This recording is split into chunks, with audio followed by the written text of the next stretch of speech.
నమస్తే, నేను లక్ష్మణ్. జగన్మోహన్ రెడ్డిని రాష్ట్రం మొత్తమే కాదు పులివెందుల జనం కూడా అసహించుకుంటున్నారు అనేది నిన్నటితో తేలిపోయింది. ఎందుకంటే ఆత్మీయ సమావేశం పెట్టి నాయకులతో కార్యకర్తలతో మాట్లాడుతుంటే వాళ్ళ నుంచి వ్యతిరేక సమాధానాలు అయితే ప్రశ్నలు అయితే తలెత్తే జగన్మోహన్ రెడ్డి సమాధానం చెప్పుకోలేదని చెప్పి ఇప్పుడు సోషల్ మీడియాలో పెద్ద ఎత్తున దుమారం లేకుతున్న పరిస్థితి. ఇదే అంశంపైన మనతో మాట్లాడుతున్న ప్రముఖ రాజకీయ విశ్లేషకులు సీనియర్ జర్నలిస్ట్ సత్యమూర్తి గారు ఉన్నారు. ఆయనతో మాట్లాడే ప్రయత్నం చేద్దాం. సార్ నమస్తే అండి. నమస్కారం అండి. జగన్మోహన్ రెడ్డి గారికి ఆంధ్ర రాష్ట్రమే కాదు ఆయన సొంత నియోజకవర్గం పులివెందుల్లో జనం నుంచి కూడా జగన్కి పూర్తి వ్యతిరేకత పవనాలు అయితే వీస్తున్నాయనేది నిన్న ఆయన ఆత్మీయ సమావేశం వేదికగాను అయితేనేమి ఇప్పుడు సోషల్ మీడియాలో పెద్ద ఎత్తున దుమారు లేపుతుంది. ఇందులో నిజాలు ఎంత ఉన్నాయి? నిజం ఉందండి. ఇందులో మీకు ఒక పర్టికులర్ విషయం ఏంటంటే, ఇప్పుడు పులివెందుల్లో జగన్మోహన్ రెడ్డి గెలుస్తాడా లేదా అనేది ఇప్పుడు సమస్య కాదు. ఓకే, ఇప్పుడు మనం ఇప్పుడు మనం అక్కడికి వెళ్ళి పులివెందులు వెళ్ళి సర్వే చేసి చెప్పటం కాదు. మనం ఒక రాజకీయ విశ్లేషణ చేస్తే అక్కడ నిన్న జరిగింది ఏంటి, 2 రోజుల పర్యటనలో జగన్మోహన్ రెడ్డి చేసింది ఏంటి, ప్రజల రియాక్షన్ ఏంటి, ఇంతవరకు మనం ఒక అంచనా వేసుకుంటే అక్కడ ఖచ్చితంగా జగన్ చేస్తున్న చర్యల వల్ల అక్కడ స్థానిక కార్యకర్తల్లో కానీ ప్రజల్లో కానీ ఏ పార్టీకి చెందని తటస్థుల్లో కానీ తీవ్రమైన నిరాశ నిస్పృహలు ఉన్నాయి. వాస్తవం. అవును. పులివెందుల్లో మీరు మొదటి నుంచి గమనించండి, రాజశేఖర్ రెడ్డి ఎమ్మెల్యే అయినప్పుడు కూడా ఆయన ఎప్పుడు హైదరాబాదులోనే ఉండేవాడు.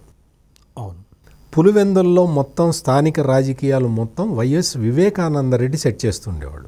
ఆయన అన్నా ఇది చేయాలి మనము అంటే చేసేపో అని చెప్పి ఆయన గ్రీన్ సిగ్నల్ ఇచ్చేవాడు. అంటే మొత్తం రాజకీయ వ్యవస్థ మొత్తం వైఎస్ వివేకానంద రెడ్డి మీద ఆధారపడి ఉండేది. ఒక దశలో రాజశేఖర్ రెడ్డి ఎంపీకి పోటీ చేశాడు, కడప ఎంపీగా పోటీ చేసినప్పుడు కూడా అన్ని నియోజకవర్గాల్లో తిరిగి కోఆర్డినేట్ చేసింది వైఎస్ వివేకానంద రెడ్డి. అంటే రాజశేఖర్ రెడ్డి కుటుంబానికి స్థానికంగా ప్రతినిధి ఎవరు అంటే వైఎస్ వివేకానంద రెడ్డి అని సమాధానం వచ్చేది. వైఎస్ వివేకానంద రెడ్డి కూడా ఏ రోజున తను ఒక ఎమ్మెల్యేకి సన్నిహితుడని, లేదు రాజశేఖర రెడ్డి ముఖ్యమంత్రి అయిన తర్వాత నేను ఒక ముఖ్యమంత్రికి సోదరుణ్ణని, ఇటువంటి భావనతోటి ఆయన ఎప్పుడూ లేడు. ఆయన ఎంతసేపటికి ఒక సాధారణ కార్యకర్తలాగానే ఉండేవాడు. అన్నకి చెప్పి అన్న ఏం చెబితే అది చేసే సాధారణ కార్యకర్తలాగానే ఉండేవాడు. పులివెందులే కాదు, కడప జిల్లా మొత్తం, ఉమ్మడి కడప జిల్లా మొత్తంలో కూడా ఎవరైనా ఎటువంటి ఇబ్బంది వచ్చినా వివేకానంద రెడ్డి దగ్గరికి వెళ్ళి చెప్పుకునేవాళ్ళు. అన్న మాకు ఇబ్బంది వచ్చింది, నువ్వు అన్నతోటి చెప్పు అంటే అన్నతోటి చెప్పి పరిష్కరించేవాడు. ఓకే. కొన్ని లక్షల మందికి ఉద్యోగాలు వేయించాడు వైఎస్ వివేకానంద రెడ్డి. అంటే వ్యక్తిగత ప్రయోజనాల దగ్గర నుంచి సామూహిక ప్రయోజనాల వరకు వైఎస్ వివేకానంద రెడ్డే చేసేవాడు. ఈ స్టోరీ అంతా మీకు ఎందుకు చెప్పాను అంటే, ఇప్పుడు ఆ లింక్ కట్ అయిపోయింది. వైఎస్ వివేకానంద రెడ్డి అనే ఒక కుషన్ ఇప్పుడు జగన్మోహన్ రెడ్డి చేజేతులారా తెంచేసుకున్నాడు. ఈ కారణంగా వీళ్ళందరూ ఎక్కడికి వెళ్ళాలి, ఎవరి దగ్గరికి వెళ్ళాలి? వైఎస్ అవినాష్ రెడ్డి దగ్గరికి వెళ్ళాలి, లేదు ఆయన తండ్రి వైఎస్ భాస్కర్ రెడ్డి దగ్గరికి వెళ్ళాలి. మీరు మొదటి నుంచి చూస్తే వైఎస్ రాజశేఖర్ రెడ్డి ఏమాత్రం పబ్లిక్లో పదవులు ఇవ్వని కుటుంబం ఏదైనా ఉంది అంటే వైఎస్ భాస్కర్ రెడ్డి కుటుంబం. వైఎస్ భాస్కర్ రెడ్డి కుటుంబానికి సర్పంచ్ పదవులు కూడా ఇవ్వలేదు. ఎందుకు ఇవ్వలేదు అంటే దానికి వేరే కారణాలు ఉన్నాయి. దాన్ని మనం పబ్లిక్లో మనం బహిరంగంగా మనం చర్చించి మన స్థాయిని మనం తగ్గించుకోవద్దు. సో ఈ కారణం ఏదైనా వాళ్ళ కుటుంబానికి ప్రాతినిధ్యం లేదు, మొత్తం వైఎస్ వివేకానంద రెడ్డి మీద జరిగేది. ఇప్పుడు జగన్ సీఎం అయిన తర్వాత మొత్తం ఉల్టా అయింది.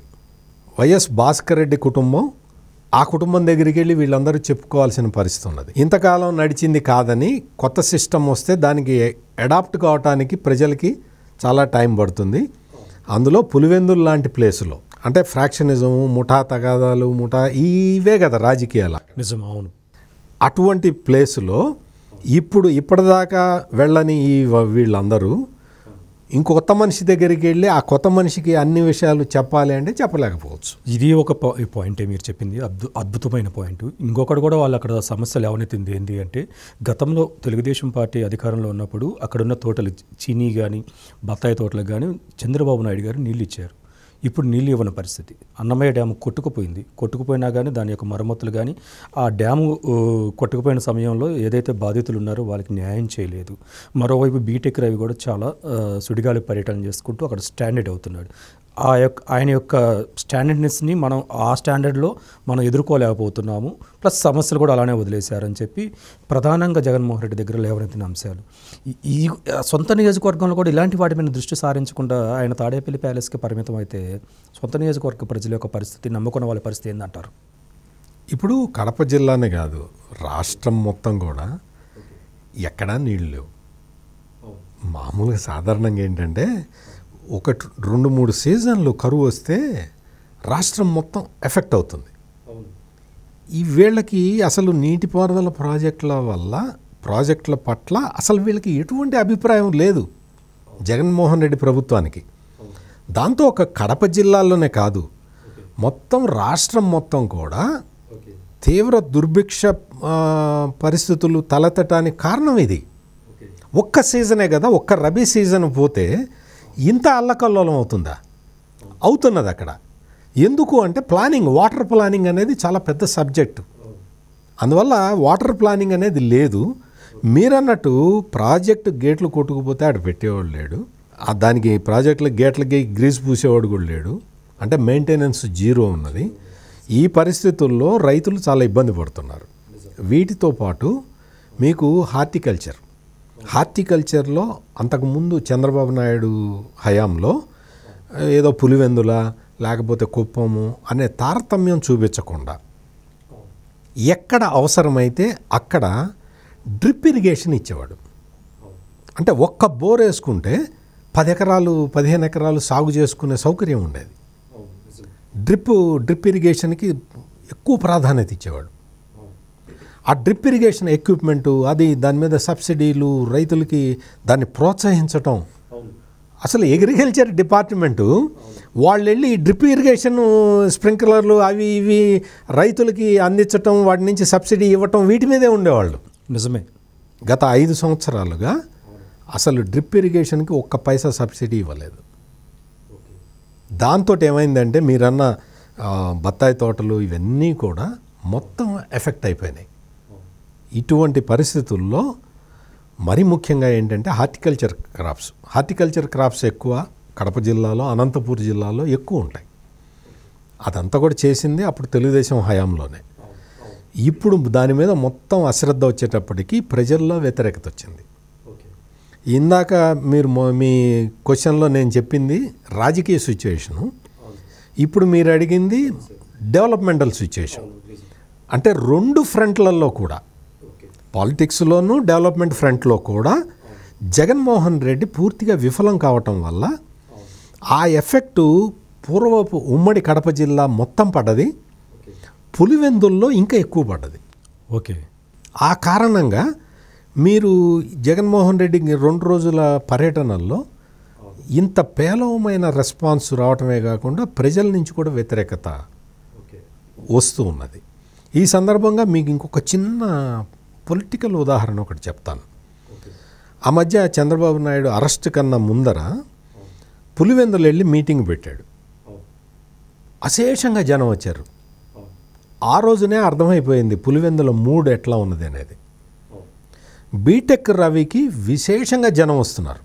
అసలు ఎంత అపూర్వ స్వాగతం పలుకుతున్నారు బీటెక్ రవి ఏ విలేజ్కి వెళ్ళినా కానీ. అటువంటి బీటెక్ రవి అక్కడ ఒక మీటింగ్ పెట్టి చంద్రబాబు నాయుడు ప్రాజెక్టుల సందర్శనలో భాగంగా వెళ్తూ పులివెందుల్లో ఆగితే ఆ బహిరంగ సభలో చంద్రబాబు నాయుడు మామూలుగా తను చేసిన అభివృద్ధి గురించి వాటి గురించి చెప్తూ ఉంటే బాబాయ్ మర్డర్ గురించి చెప్పు అని కింద నుంచి అరిచారు. కింద నుంచి ప్రేక్షకులు గొడ్డలి సంగతి ఏంటి, గొడ్డలి వేటు సంగతి ఏంటి, బాబాయ్ మర్డర్ సంగతి ఏంటి, అది చెప్పు అని అరిచారు. అప్పుడు చంద్రబాబు నాయుడు గొడ్డలి వేటు గురించి, బాబాయ్ హత్య గురించి, దాని వెనకున్న రాజకీయాల గురించి తనేం చేశాడు, సిబిఐ ఏం చేసింది, మొత్తం వివరాలు చెప్పాడు. ఓకే. ఈ ఒక్క సంఘటన నేను ఎందుకు గుర్తుపెట్టుకున్నాను అంటే, మనం రాజకీయ విశ్లేషణలు చేసేటప్పుడు ఇటువంటి సంఘటనలే గుర్తుపెట్టుకోవాలి.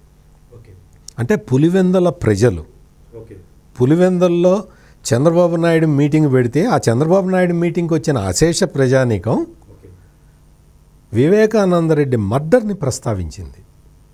చంద్రబాబు నాయుడు సాధారణంగా అటువంటి సెన్సిటివ్ విషయాల్ని ప్రజల్లో ప్రస్తావించి వాళ్ళని రెచ్చగొట్టి తద్వారా ఓట్లు పొందుదామని చూడడు ఆయన.